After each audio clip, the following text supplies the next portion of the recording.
What's cooking, everybody? Dave Altizer here with Keynote-Tiga. Today we're going to be talking about the Canon 80D and the Canon SL2. Which one I think you should buy and which one is best. Let's go.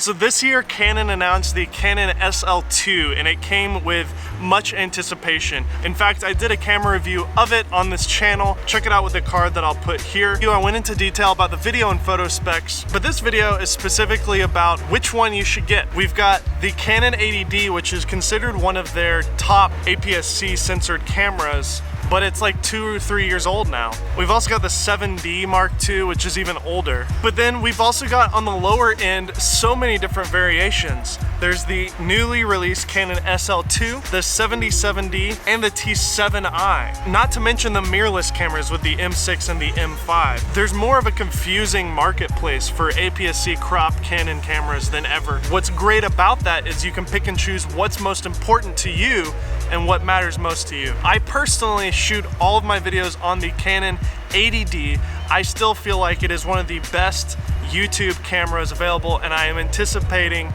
a Canon 90D in the future that will hopefully, cross our fingers, will hopefully do 4K video. But the SL2 also is a fabulous camera for what it costs and for what it does. For this video, I want to talk about the differences with these cameras, and I think it really comes down to the body, the buttons, the usability, and that's pretty much it.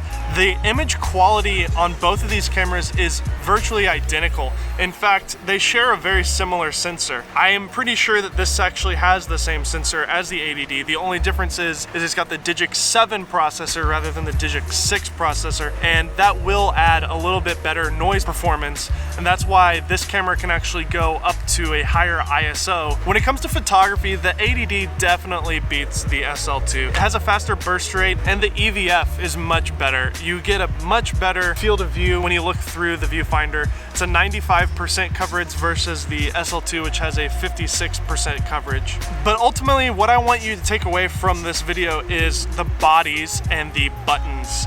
That is really what makes these two cameras different. So let's start with the 80D. The 80D just feels perfect, and it's weighted really nicely. I've got an actual little dial here, whereas the SL2 has the little clicky buttons. You've got the ISO, drive, autofocus. It lights up on the top. You also have all of your information on the little screen on the top. The SL2 doesn't even have that. So when it comes to usability, this camera definitely beats out the SL2. And I think usability is one of the most underrated reasons to buy a camera. The one thing that I wish the 80D had in terms of usability is a white balance button on the top here. I'm always wanting to push a white balance button, and I only have drive and autofocus. I have set the set button here to be a quick white balance selector, and that helps quite a bit. So in regards to video usability, this camera beats out the SL2 as well in a very specific way. First off, I have a headphone jack. The SL2 doesn't even have a headphone jack, but the biggest thing ever is having the headphone and mic input right here. It's the perfect placement. I don't know why more cameras don't do this. That alone is like seriously one of the happiest things that I can think of when using this camera is when I flip the screen out and turn it around and need to go into selfie mode and not even have to think about the fact that the mic is plugged in.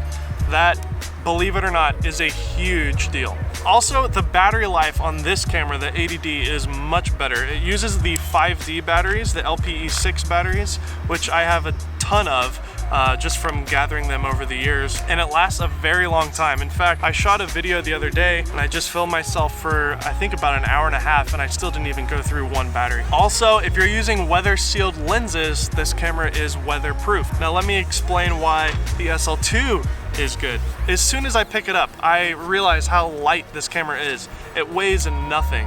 In fact, this camera almost weighs what Canon's mirrorless cameras weigh, and it weighs less than a GH5 or similar to a Sony A7 camera. So if you're getting a mirrorless camera just for the weight difference, then consider the SL2. The screen flips out, and you do have a mic input, but like I said, with the 80D having the mic input in the placement that it's at, the mic input on this really sucks. Look at this. I'm already having the rubber seal thing interfering with it. And I talked about this in the SL2 review. Input is kind of in an awkward place. I can't flip the screen around without going back and flipping it around. Plus, you don't have a headphone jack on this camera, so you're not able to monitor what you're recording. So if you happen to knock the mic out of place while you're filming, then you're screwed. The burst rate on this camera is much lower. The battery life on it is much lower.